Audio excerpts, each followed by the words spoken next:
Côté pas tout seul, bien-aimés frères et sœurs, à quoi sert l'ONU? Il y a un débat au niveau intellectuel où on se dit que l'ONU c'est fini, il faut, il faut foutre l'ONU à la poubelle, comme on avait fait avec la SDN. Mais vous savez que la SDN n'est pas morte seule, elle est morte parce qu'il y a eu le nouveau, il y a l'ONU qui est venu remplacer la SDN. Le monde a horreur du vide. Nous avons besoin d'une institution qui va nous rassembler tous. Écoutez bien. Et suivez ma logique. L'ONU, je travaille pour l'ONU, donc vous allez dire que je deviens l'avocat de l'ONU. Non, je ne suis pas l'avocat de l'ONU. L'ONU sert à quelque chose. Mais l'ONU sert à ce que les membres de l'ONU veulent en faire. Je reprends. L'ONU sert à ce que l'ONU est un instrument dans les mains de la communauté internationale. Et ce sont les membres de l'ONU qui lui donnent un sens, une direction à suivre. Vous comprenez? Donc l'ONU seule ne peut pas être parfaite.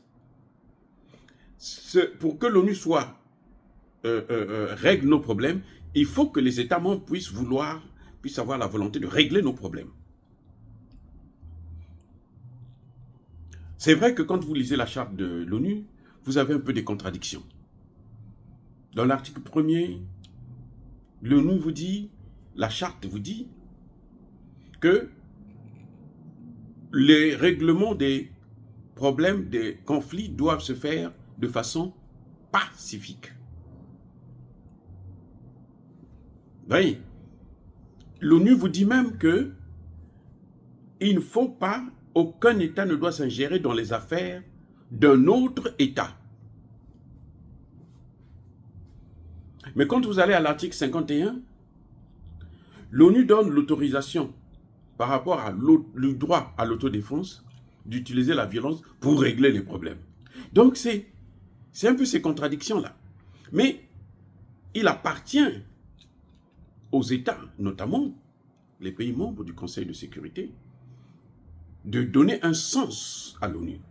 Or, ces pays-là sont les premiers pays au monde à violer toutes les institutions, toute la charte de l'ONU.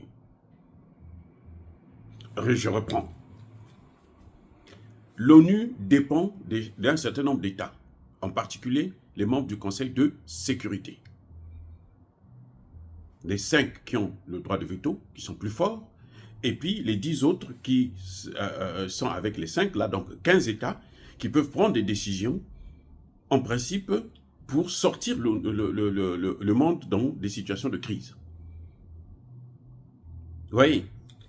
Mais ce sont surtout les 5 là, les 5 pays, donc la France, la Grande-Bretagne, les États-Unis, la Russie et la Chine, ce sont les plus grands violeurs de la charte de l'ONU.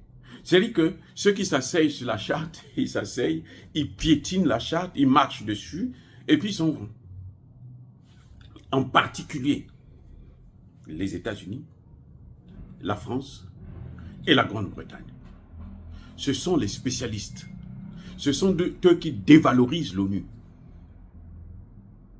Ce sont eux qui poussent le monde à penser que l'ONU ne sert à rien. Dites-moi, question, quelle est la guerre qui existe dans ce monde où les États-Unis, la France, la Grande-Bretagne, l'OTAN en général, ne sont pas impliqués? Citez-moi une seule guerre, une seule guerre. Au Congo démocratique, et c'est la guerre de l'OTAN, c'est la guerre par procuration qu'ils font à travers Kagame.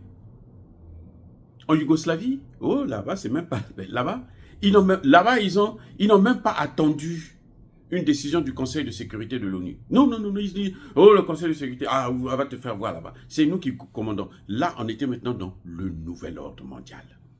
L'ordre qui est commandé par eux, notamment avec à la tête les États-Unis, qui sont au-dessus de l'ONU.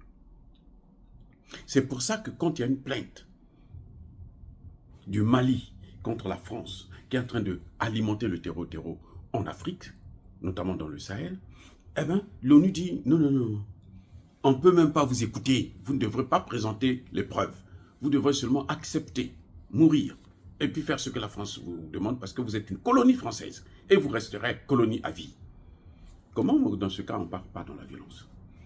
Lesquels qui sont en train d'alimenter, financer, regrouper tous les terroristes du Sahel à Tinzaouaten, en passant par l'Algérie.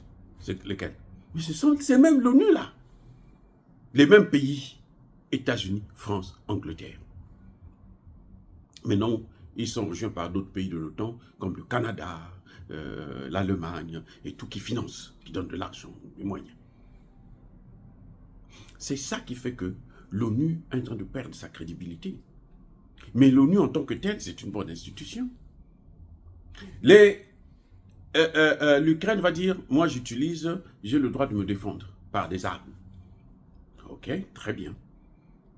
Mais ce que l'Ukraine ne va pas vous dire, ce que nous vous disons maintenant, c'est qu'en fait, cette guerre n'a pas commencé en 2022, elle a commencé depuis 2014.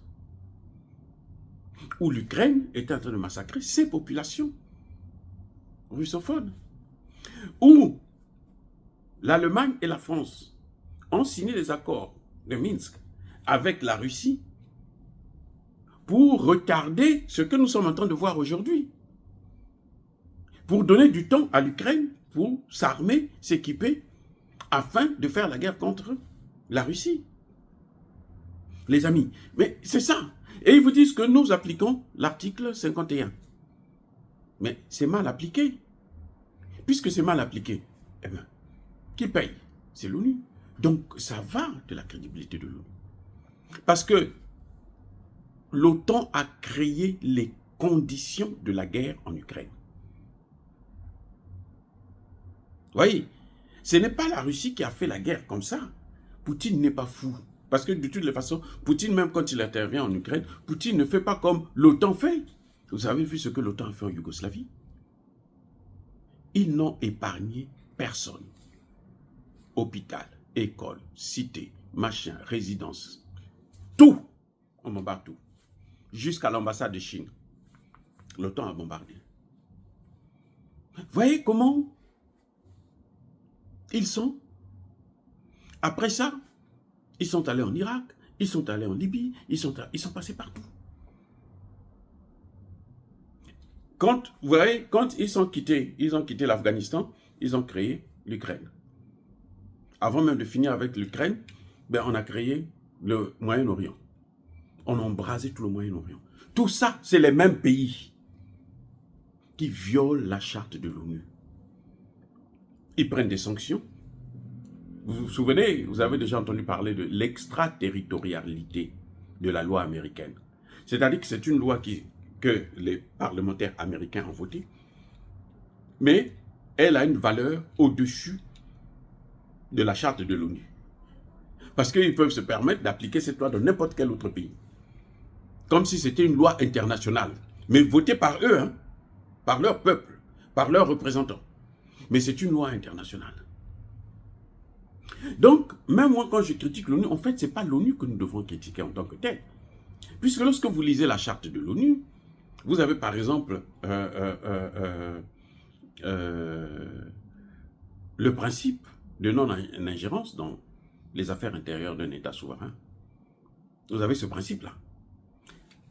Ce qui se passe aux États-Unis, personne n'intervient. Ce qui se passe en France, personne ne doit intervenir. Sauf les États-Unis. Parce que la France est maintenant la colonie des États-Unis. Les États-Unis peuvent s'occuper des problèmes des Européens. Mais la France a le droit de s'occuper des problèmes africains. Et dans tous les petits pays africains, même lorsqu'il y a une petite élection, ce sont eux qui viennent dire, bon, c'est toi qui as gagné, c'est pas toi qui as gagné, c'est l'autre qui a gagné. Vous avez des institutions qui sont là, des institutions de l'État, qui sont là pour juger on les met, on les bafoue, et puis c'est eux qui viennent déterminer qui a gagné l'élection. Et quand vous regardez dans le fond, celui qui a gagné l'élection, c'est celui qui leur offre plus d'intérêt, qui leur permet justement de dominer, de prendre en otage tout un pays. Et pourtant la charte, mais la non-ingérence est un principe mais clé. Et je l'ai décortiqué à fond pour descendre Bernard Kouchner. Maintenant qu'ils n'ont pas pu changer la charte, qu'est-ce qu'ils font? Ils contournent l'ONU et puis ils prennent des décisions. Regardez par exemple Barkhane. Barkhane, ce n'est pas le Conseil de sécurité qui a demandé Barkhane. Serval, ce n'est pas le Conseil de sécurité. Le coup d'État qui a permis à ce que ce colonel-là puisse prendre le pouvoir, ce n'est pas l'ONU qui a autorisé ça. C'est la France. La France ne veut pas que les pays africains puissent avoir leur monnaie. La France qui a chassé De Gaulle, qui a chassé l'armée américaine avec le général De Gaulle, le criminel encore, un vrai criminel, cette France vous dit, non, quand on dit que bon, vous devrez quitter le Tchad, cette France maintenant se révolte. Non, c'est pas normal, on n'a pas le droit de partir. Tous les présidents ou les candidats à la présidence, la France vient poser, est-ce que vous allez nous demander de partir? Si vous dites que oui, vous allez partir, allez. Maintenant, on vous crée des problèmes. On s'arrange par tous les voies et moyens pour vous casser les pieds. C'est ça le problème de l'ONU. Ce n'est pas l'ONU qui n'est pas bon. C'est les États. Ce qu'ils font de l'ONU, qui font que l'ONU ne puisse pas être capable de régler les problèmes. On a pris tous des fonctionnaires qui n'ont aucune malheur. J'ai travaillé avec des gens qui n'ont aucun niveau, aucune. C'est-à-dire que quand vous les regardez travailler, vous sentez que, mais lui là, celle-là, ou celui-là, on l'a mis là comment? Comment il a fait pour être là? Mais comme c'est votre chef, vous êtes obligé de vous soumettre. Et vous donne des mauvais ordres. Qu'est-ce que vous allez faire? Vous êtes obligé de suivre. Il y a deux choses, soit tu fais, soit tu démissionnes. Donc, l'ONU en tant que telle, c'est une bonne institution. C'est d'ailleurs la seule qui nous reste, mais qui est en otage. En fait, l'ONU est victime, comme les États du tiers-monde, notamment les États africains. L'ONU est victime. C'est la victime des puissances occidentales de l'OTAN. Maintenant, comme il y a les BRICS qui sont en train de venir avec la multipolarité, j'espère que ça va balancer les choses de telle sorte que le pouvoir que eux ils avaient, les puissances occidentales, puisse diminuer et puis ça puisse apporter un équilibre pour permettre à ce que tous les États maintenant puissent être à un niveau égal. Sans ça, ça va être ce que nous appelons au Congo Kakodila. Soyez bénis, abondamment bénis par le Dieu de Kémité, par nos ancêtres évangélisés. Mais que tous ceux qui persécutent le continent africain, le pillent et le déstabilisent, qu'ils soient noirs, blancs, chinois, arabes, juifs, indiens ou qui qu'ils soient punis, maudits, foudroyés, neutralisés, écrasés, effacés par le Dieu de Kémité, par nos ancêtres évangélisés. Vive l'Afrique éternelle, j'ai dit et j'assume.